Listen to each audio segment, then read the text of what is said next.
Hey, darling. Hey, honey. Hey, sorry, I'm not disturbing you, am I? No? You sure? Okay. Oh, come here. I missed you. I did. I've missed you so much. I'm sorry. It's been so busy lately. Yeah. You miss me too. I'm glad the feeling is mutual. But what I was thinking is to make it up to you. Do you want to maybe, if you're not doing anything, do you want to maybe snuggle and continue reading The Hobbit, perhaps? Yeah, we've got quite a couple chapters left to go.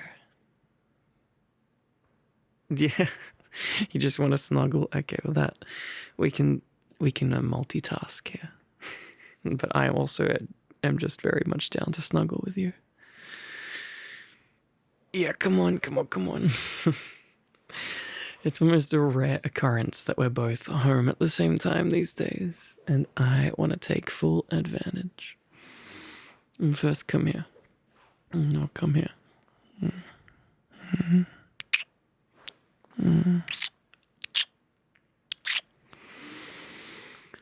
Oh, you're so beautiful. I miss looking at your face.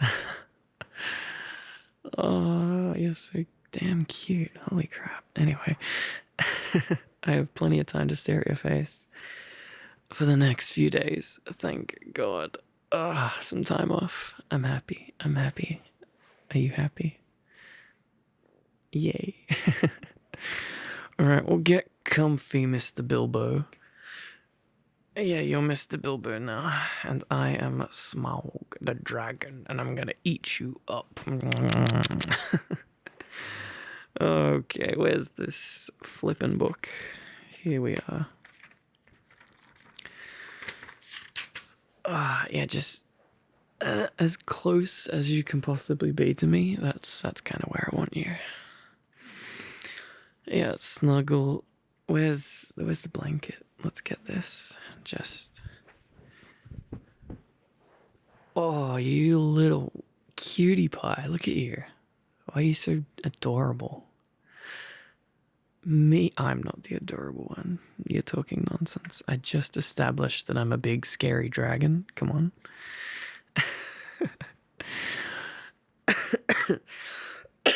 You'll have to forgive my voice. It's a little bit destroyed still. Yeah, sore throat still.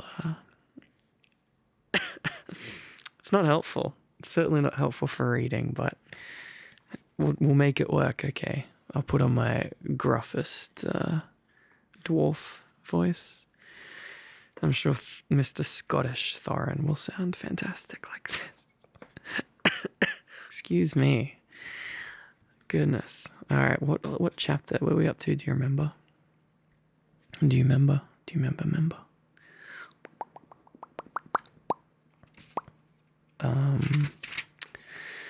We got past On the Doorstep. We got through inside information. Bilbo had his riveting chat with Smaug, and then, oh yes, and then he flew away and went to the town. They shall see me and remember who is the real king under the mountain. See, it sounds perfect for Smaug. I'm fine. I'm okay. I'm fine. It's just a bit of a grumble in it. Okay. Are you comfortable? Are you snug? Are you happy? Okay, as long as you're happy.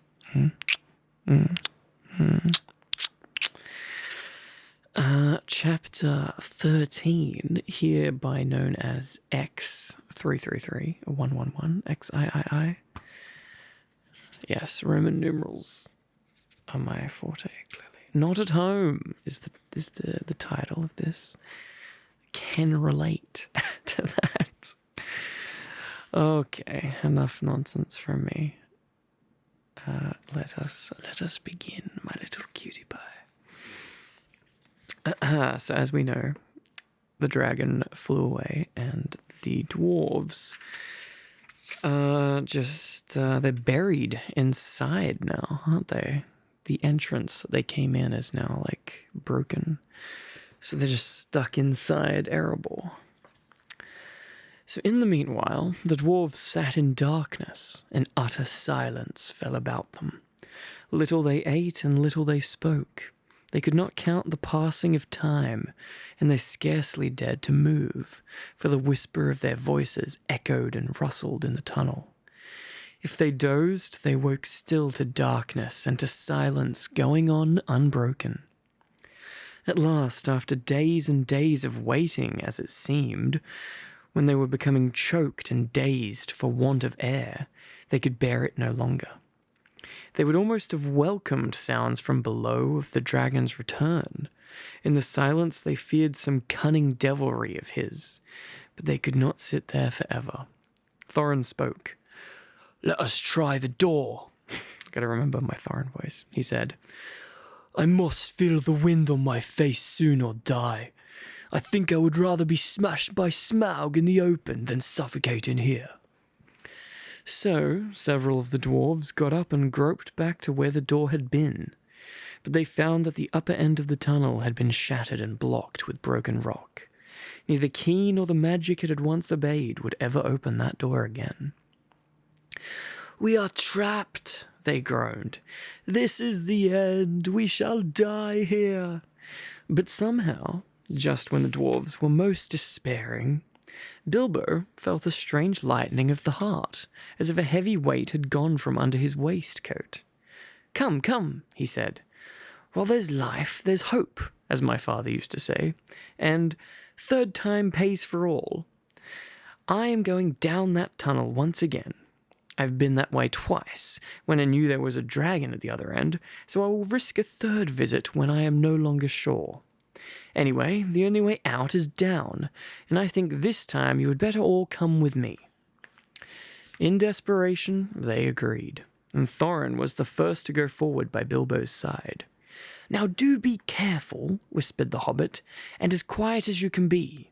There may be no Smaug in the bottom, but then again there may be.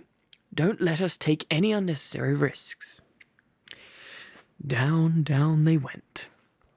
The dwarves could not, of course, compare with the hobbit in real stealth, and they made a great deal of puffing and shuffling, which echoes magnified alarmingly. But though every now and again Bilbo in fear stopped and listened, not a sound stirred below. Near the bottom, as well as he could judge, Bilbo slipped on his ring and went ahead, but he did not need it. The darkness was complete, and they were all invisible, ring or no ring. In fact, so black was it that the hobbit came to the opening unexpectedly, put his hand on air, stumbled forward, and rolled headlong into the hole. There he lay, face downwards on the floor, and did not dare to get up, or hardly even to breathe. But nothing moved. There was not a gleam of light, unless, as it seemed to him, when at last he slowly raised his head, there was a pale white glint, above him and far off in the gloom. But certainly it was not a spark of dragon fire, though the worm stench was heavy in this place, and the taste of vapour was on his tongue. At length Mr. Baggins could bear it no longer. "Confound you, Smaug, you worm!" he squeaked aloud. "Stop playing hide-and-seek. Give me a light, and then eat me, if you can catch me." Faint echoes ran round the unseen hall, but there was no answer. That's a bold choice. Bilbo got up and found that he did not know in which direction to turn. "Now I wonder what on earth Smaug is playing at," he said. "He's not at home today, or tonight, or whatever it is. I do believe. If Oin and Gloin have not lost their tinder boxes, perhaps we can make a little light and have a look round before the luck turns." "Light!" he cried. "Can anybody make a light?"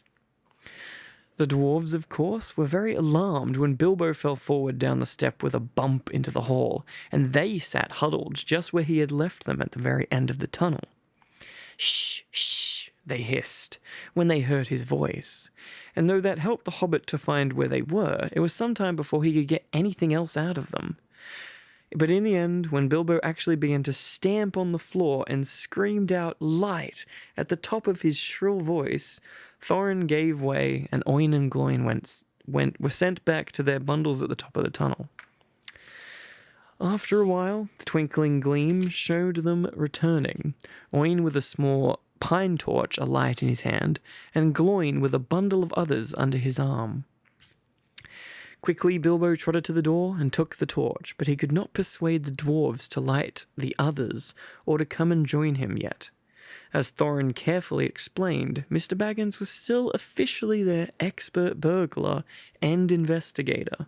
If he liked to risk a light, that was his affair. They would wait in the tunnel for his report. So they sat near the door and watched. Ooh. Are you comfy still? Yeah. You good down there? Oh, I missed you so much, you know that. I did. It's good just to have you here in my lap again. I like reading to you. You're very cute. You just stare up at me with your big old eyes. You've got some Gollum eyes. No, okay, they're not that big. That would be a bit horrifying. No, they're very pretty eyes. Yeah, very, very pretty. Okay, I'm going. I'll continue. They saw the little dark shape of the Hobbit start across the floor, holding his tiny light aloft. Every now and again, while he was still near enough, they caught a glint and a tinkle. And he stumbled on some golden thing. Sleepy. Yeah, no, my eyes have been like... feels like all day my eyes have been like half closing. I'm going to pass out tonight. Listen, you may be in my lap right now, but I am going to be in your lap tonight. Or just in your chest or your neck or somewhere snuggled, okay? But I'm gonna fall asleep very quickly. And you are going to be my teddy bear. Yeah, you don't mind? Oh, good. Where were we? The light grew smaller as he wandered away into the vast hall. Then it began... sorry. Yawning. Contagious.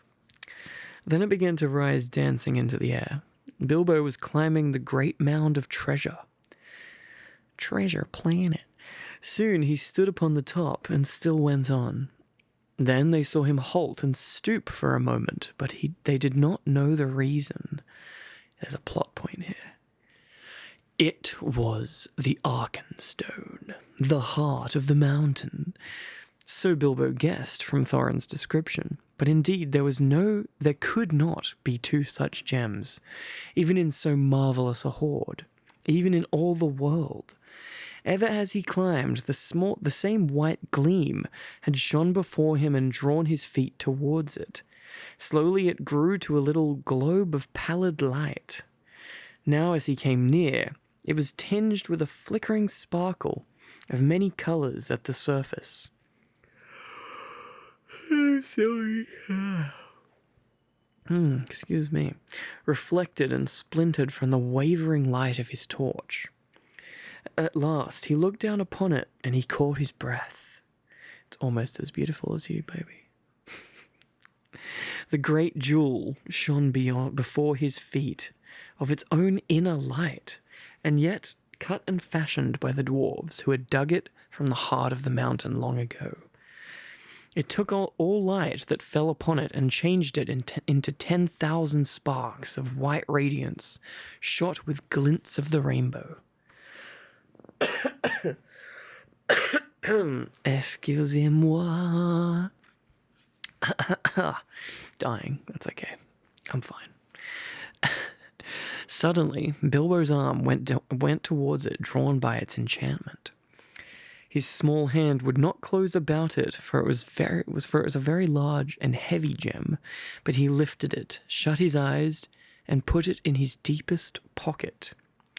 Now I am a burglar indeed, thought he, but I suppose I must tell the dwarves about it sometime. They did say I could pick and choose my own share, and I think I would choose this, if they took all the rest. I'm so sorry. This is not the right timing to be yawning. This is a very important thing that he took this gem, by the way. The Arkenstone is very importante. But we shall find out more about that soon. Anyway, all the same, he had an uncomfortable feeling that the picking and choosing had not really been meant to include this marvelous gem, and that trouble would yet come of it. Ooh, foreshadowing. Now he went on again. Down the other side of the great mound he climbed, and the spark of his torch vanished from the sight of the watching dwarves. I'm just trying not to yawn at this point. I can't help it. Save me. But soon they saw it far away in the distance again. Bilbo was crossing the floor of the hall. He went on until he came to the great doors at the further side. Oh, God. And there a draught of air refreshed him, but it almost puffed out his light. He peeped timidly through and caught a glimpse of great passages and of the dim beginnings of wide stairs, going up into the gloom. And still there was no sight nor sound of Smaug. He was just going to turn and go back when a black shape swooped at him and brushed his face. He squeaked and started, stumbled backwards and fell. His torch dropped head downwards and went out. "Only a bat, I suppose and hope," he said miserably. "But now what am I to do? Which is east, south, north, or west?" "Thorin, Balin, Oin, Gloin, Filly, Killy," he cried as loud as he could. It seemed a thin little noise in the wide blackness. "The light's gone out. Someone come and find me and help me." For the moment his courage had failed altogether. Faintly the dwarves heard his small cries, though the only word they could catch was "help." "Now what on earth or under it has happened?" said Thorin. "Certainly not the dragon, or he would not go on squeaking." I've got my Thorin voice back, hell yeah. They waited a moment or two, and still there were no dragon noises, no sound at all, in fact, but Bilbo's distant voice. "Come on, one of you. Get another light or two." Now I've lost it. Thorin ordered. "It seems we have to go help our burglar." "It's about our time. It's about..." What voice has Balin got?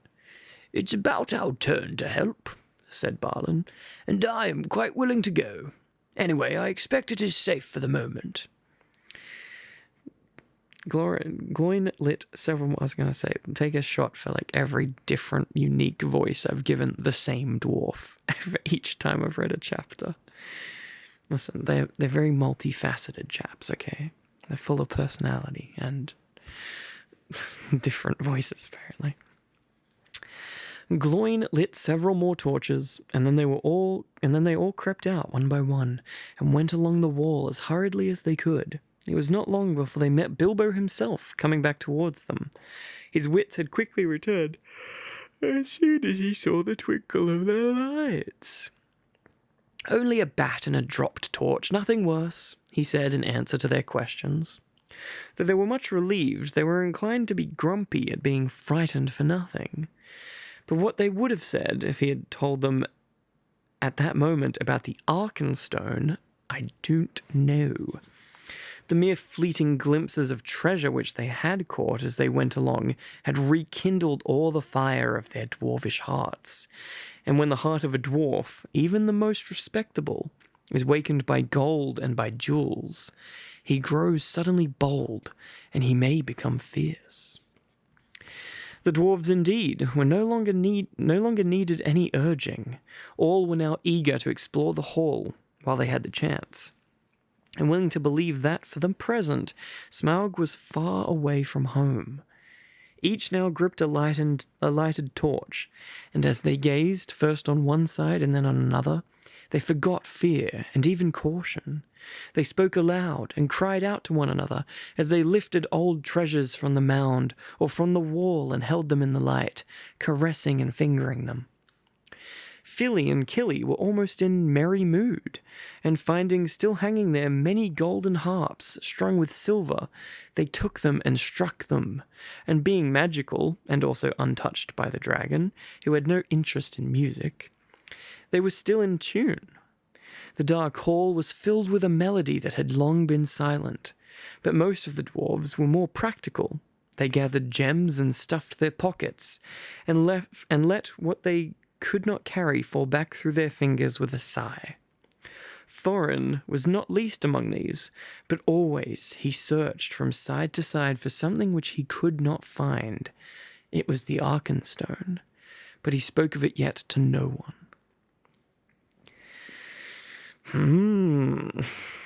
Yeah, I'm sure you're seeing what's going to happen here. Now the dwarves took down mail and weapons from the walls and armed themselves. Royal indeed did Thorin look, clad in a coat of gold-plated rings, with a silver-hafted axe in a belt crusted with scarlet stones. "Mr. Baggins," he cried, "here is the first payment of your reward. Cast off your old coat and put on this." With that, he put on Bilbo a small coat of mail, wrought for some young elf prince long ago. It was of silver steel, which the elves called mithril, and with it went a belt of pearls and crystals. A light helm of figured leather, strengthened beneath with hoops of steel, and studded about the brim with white gems, was set upon the hobbit's head. "I feel magnificent," he thought, "but I expect I look rather absurd. How would they laugh at me on the how they would laugh on the hill at home. Still, I wish there was a looking-glass handy." All the same, Mr. Baggins kept his head more clear of the bewitchment of the hoard than the dwarves did. Long before the dwarves were tired of examining the treasures, he became weary of it, and sat down on the floor. And he began to wonder nervously what the end of it all would be. "I would give a good many of these precious goblets," he thought, "for a drink of something cheering out of one of Beorn's wooden bowls." "Thorin," he cried aloud, "what next? We are armed, but what good has any armour ever been against Smaug the Dreadful? This treasure is not yet won back. We are not looking for gold yet, but for a way of escape, and we have tempted luck too long." "You speak the truth," answered Thorin, recovering his wits. "Let us go. I will guide you. Not in 1,000 years should I forget the ways of this place, of this palace." Then he hailed the others, and they gathered together, and holding their torches above their heads, they passed through the gaping doors, not without many a backwards glance of longing. Their glimmering mail they had covered again with their old cloaks, and their bright helms with their tattered hoods, and one by one they walked behind Thorin, a line of little lights in the darkness that halted often, listening in fear once more for any rumour of the dragon's coming. Though all the old adornments were long mouldered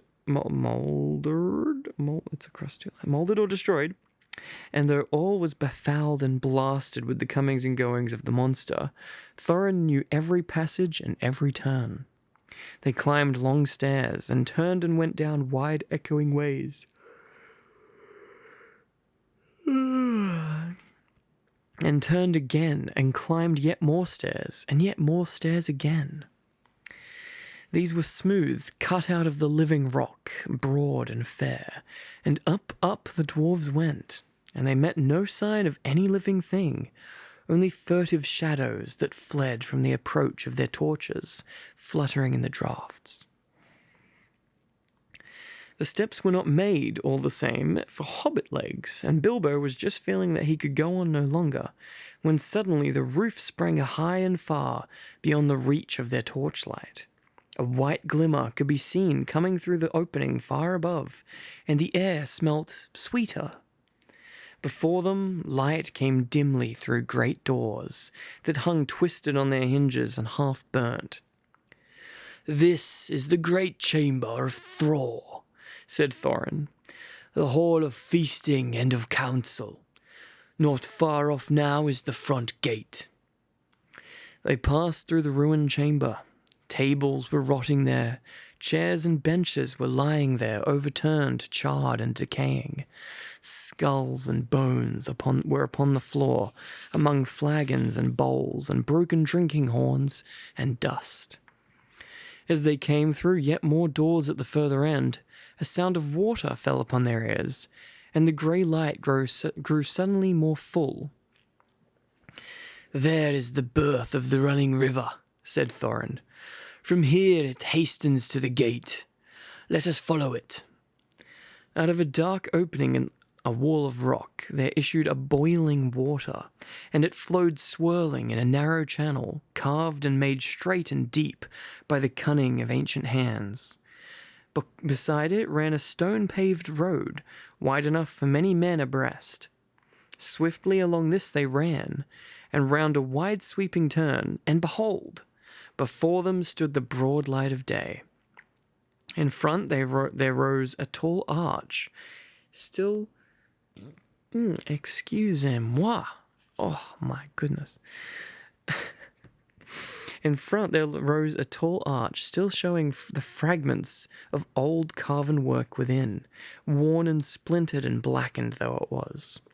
A misty sun sent its pale light between the arms of the mountain, and beams of gold fell on the pavement at the threshold. A world of bats, frightened from their slumber by their smoking torches, flurried over them. Squeak, squeak, squeak, squeak, squeak. As they sprang forward, their feet slithered on stones, rubbed smooth and slimed by the passing of the dragon. Now before them, the water fell noisily outward and foamed towards the valley. They flung their pale torches to the ground and stood gazing out with dazzled eyes. They were come to the front gate and were looking out upon Dale. "Well," said Bilbo, "I never expected to be looking out of this door, and I never expected to be so pleased to see the sun again, and to feel the wind on my face. But, ow, this wind is cold." It was. A bitter easterly breeze blew with a threat of oncoming winter. It swirled over and round the arms of the mountain into the valley, and sighed among the rocks. After their long time in the stewing depths of the dragon-haunted caverns, they shivered in the sun. Suddenly, Bilbo realized that he was not only tired, but also very hungry indeed. "It seems to be late morning," he said, "and so I suppose it is more or less breakfast time, if there is any breakfast to have. But I don't feel that Smaug's front doorstep is the safest place for a meal. Do let's go somewhere we can sit quiet for a bit." "Quite right," said Balin, "and I think I know which way we should go. We ought to make for that old lookout post at the southwest corner of the mountain." "How far is that?" asked the Hobbit. 5 hours' march, I should think. It will be a rough going. The road from the gate along the left edge of the stream seems all broken up. But look down there. The river loops suddenly east across Dale in front of the ruined town. At that point there was once a bridge, leading to steep stairs that climbed up to the right bank, and so to a road running towards Ravenhill. There is, or was, a path that left the road and climbed up to the post. A hard climb, too, even if the old steps are still there. "Dear me," grumbled the Hobbit. "More walking and more climbing without breakfast. I wonder how many breakfasts and other meals we've missed inside that nasty, clockless, timeless hole." As a matter of fact, 2 nights and a day between had gone by, and not altogether without food, since the dragon smashed the magic door. But Bilbo had quite lost count, and it might have been 1 night or a week of nights for all he could tell. "Come, come," said Thorin, laughing. His spirits had begun to rise again, and he rattled the precious stones in his pockets. "Don't call my place a nasty hole. You wait till it has been cleaned and redecorated. That won't be till Smaug's dead, said Bilbo glumly. In the meanwhile, where is he? I would give a good breakfast to know. I hope he's not up to the mountain, no, not up on the mountain looking down at us. That idea disturbed the dwarves mightily, and they quickly decided that Bilbo and Balin were right. We must be away from here, said Dory. I feel as if his eyes are on the back of my head. It is a cold, lonesome place, said Bomba. There may be drink, but I see no sign of food.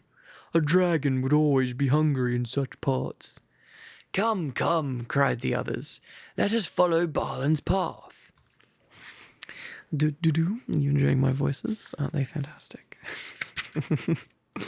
Look at you, you're so freaking cute. Why are you so cute, You're so adorable down there. I'm sorry, I got like cute aggression right now. I just want to squeeze you into a little ball. Just keep you with me. Look, come on. Can I be expected to not want to like squeeze you when you're looking like this? You look so snug. What was that?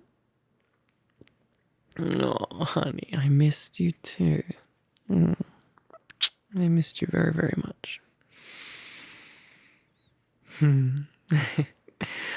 Under the rocky wall to the right. I love you. Under the rocky wall to the white. There was no path, so on they trudged among the stones on the left side of the river. And the emptiness and desolation soon sobered even Thorin again. The bridge that Balin had spoken of they had found long fallen, and most of its stones were now only boulders in the shallow, noisy stream. But they forded the river without much difficulty, and found the ancient steps, and climbed the high bank. After going a short way, they struck the old road, and before long came to a deep dell, sheltered among the rocks. There they rested for a while and had such breakfast as they could, chiefly cram and water. If you want to know what cram is, I can only say that I don't know the recipe, but it is biscuitish, keeps good indefinitely, and is supposed to be sustaining, and is certainly not entertaining, being in fact very uninteresting except as a chewing exercise. It was made by the lake men for long journeys. Thank you for the tidbit, Mr. Tolkien. After that, they went on again, and now the road struck westwards and left the river, and the great shoulder of the south-pointing mountain spur drew ever nearer. At length, they reached the hill path. It scrambled steeply up, and they plodded slowly, one behind the other, till at last, in the late afternoon, they came to the top of the ridge and saw the wintry sun going downwards to the west. Here they found a flat place without a wall on three sides, but backed to the north by a rocky face in which there was an opening like a door. From that door there was a wide view east and south and west. Here, said Balin, in the old days we used to always keep watchmen, and that door behind leads into a rock-hewn chamber that was made here as a guard room. There were several places like it round the mountain, but there seemed small need for watching in the old days of our prosperity, and the guards were made over-comfortable, perhaps. Otherwise we might have had a longer warning of the coming of the dragon, and things might have been different. Still, here we can lie now, hid and sheltered for a while, and we can see much without being seen. Not much use if we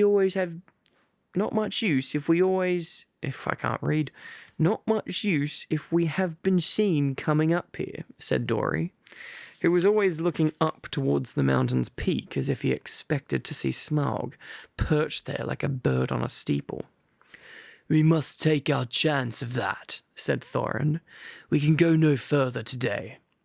Here, here, said Bilbo, cried Bilbo even, and flung himself on the ground. Same. What a mood. In the rock chamber, there would have been room for 100, and there was a small chamber further in, more removed from the cold outside. It was quite deserted, not even wild animals seemed to have used it in all the days of Smaug's dominion. There they had laid their burdens, and some threw themselves down at once and slept. But the others sat near the outer door and discussed their plans. In all their talk, they came perpetually back to one thing. Where was Smaug? They looked west and there was nothing, and east there was nothing, and in the south there was no sign of the dragon, but there was a gathering of very many birds. At that they gazed and wondered, but they were no nearer understanding it when the first cold stars came out. And that is the end of the chapter. Next chapter is called Fire and Water.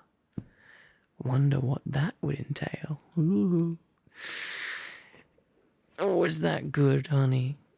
Was it good? Did you enjoy it? Yeah. Yes, I did too. But I very much more enjoyed just spending some time with you. Ah, sweetheart. Yeah, I'm very tired. Maybe we have an early night tonight. And do you want to just go snuggle in bed now? Because I will definitely just pass out, and I don't really want to stop cuddling with you. Yeah. Okay. Yes, you can have a cuddle before we move. Come here. I love you so much.